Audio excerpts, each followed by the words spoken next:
this channel. We wants it. We needs it. More juicy videos. Must have the precious videos. The world of Tolkien is back in mainstream consciousness now because of Amazon Prime's new series, The Lord of the Rings, The Rings of Power. Well, that was kind of Tolkien's world, but I digress.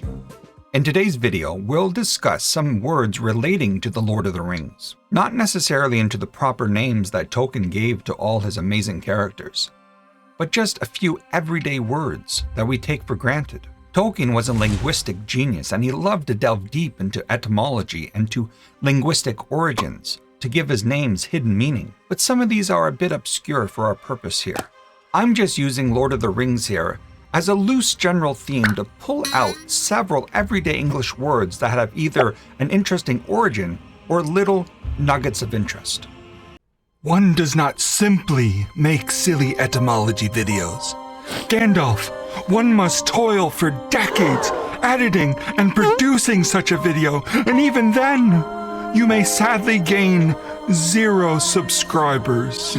First, let us look at the word Lord itself. The Lord of the Rings. In Tolkien's world, the Lord he referenced here is Sauron himself. He is the Lord of the Rings because his one ring rules all the other rings of power. But what does Lord mean? Where did that word come from? At first glance, it sounds religious. Thus saith the Lord. However, the word Lord has now been co-opted almost exclusively in a religious context, but it wasn't always so. Its roots lie in something secular rather than sacred, in something mundane rather than heavenly. I am the Lord of the Wings. He is the Lord of the Rings. He is the Lord of the Wings. The word Lord owes its origin to a Middle English word loverd, which in turn owes its origin to an Old English word lavord, which in turn owes its origin to an even older form in Old English, pronounced lofwerd. In medieval Europe, bread was the staple food. It was not only important, it was vitally important for survival. Everyone needed it, and therefore the bread needed to be defended. It was defended by the lofwerd. Lof means loaf or loaf of bread. Werd, vord literally means ward, warden, guardian. Lofverd, loverd, lavord, the guardian of the bread, the breadwinner. Lofwerd became lavord, and then became loverd, and then over time, the middle consonant was dropped and the vowels were pushed together, and it became Lord. So did he return the wayward donut of King Horton to its home. And having no further concern, he and his companions sought adventures in the West. Many muffins and Twinkies did Sean eat. Laughter and pity were heaped upon his name, and in time, he became a baker by his own hand. And this story shall also be told. It's not a tumor.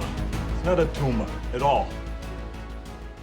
The Lord guards the bread, but who makes the bread? Well, in Old English, the loftie made the bread. Lof, which meant loaf or the bread, and die was an Old English word for a female servant or a housekeeper or the bread kneader. The loftie morphed into lofty, which then transformed into lavide, which then became lady. Lavide, lady. And then these words, Lord and Lady, were reserved for the leaders of the household. The one who eats bread was the lafeta, the loaf eater, which was, by extension, it meant the domestic servants. Die is possibly related to the Old English word dag, which meant dough. The word die is an ancestor of an English word that is no longer used today, namely day. It meant dairymaid. By about the year 1200, day came to mean specifically of a woman who was in charge of milking, or making butter, or making cheese. A dairymaid. The word dairy itself owes its origin to the word day, which then owes its origin to die, which is probably dough. Here we go. Knock, knock. Who's there? Buddha. Buddha who? Buddha the spread for remote. I can't stop laughing. I knew you'd something like my hand. No, there's... When the early Anglo-Saxons came into contact with Christianity, Christians needed to convey the idea of God to them in their own language, and Lord was used to translate the Latin Dominus and the Greek Kyrios, or the Hebrew Yahweh, although the word dragon was used more often and meant military chief. Lord was used very early on by the 7th century Anglo-Saxon hymn writer and monk Caedmon, who called God Hefunes Lavo, the heavenly Lord. This use of the word Lord for the early Anglo-Saxons would do two things for the Anglo-Saxon Christians. One was use a term their pagan neighbors would understand. Second, to link it to Holy Communion and to Christ's use of the imagery of bread throughout his teaching. I am the living bread which came down from heaven. It was also naturally fitting for Mary, the mother of Christ, to be called Our Lady, as she was the one who brought this heavenly bread into the world and raised him. If Christ was Lord, then his mother was the Queen Mother, and naturally was the Lady. Eventually, the association of bread to the word Lord faded away. It simply meant the male leader of the family, or the leader of the household, or the feudal lord. From about the year 1300, Lord was also used for the owner of the lands, the landlord. It was also used as a form of address to a nobleman or a bishop. Oh, Ryan, I wish we can grow mold together. On a side note, that word Word, meaning ward, which was at the root of the word Lord, is also the root origin of some proper names that we use today. Edward, for one. Ed was the Aed, meaning wealth. Edward was the prosperity guardian. Also the name Stuart, which is sometimes spelled this way, or in the Middle English it's this, and the Old English it's this, but broken apart, it is composed of the words Stig and Weird. Stig was a house, Weird, guardian. Basically, Stuart meant the house guardian or housekeeper. No. 9 companions. You shall be the fellowship of the onion ring. Great!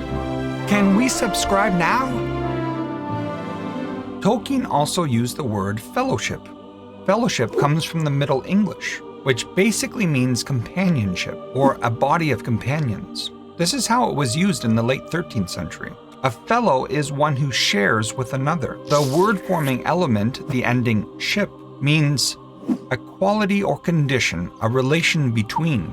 Companionship comes from the Greek koinonia, meaning communion. Now what is interesting is that companion literally means breadfellow, someone you share bread with. It comes from two Latin words com, which means together or with, and panis, which means bread. A companion is one you break bread with in fellowship.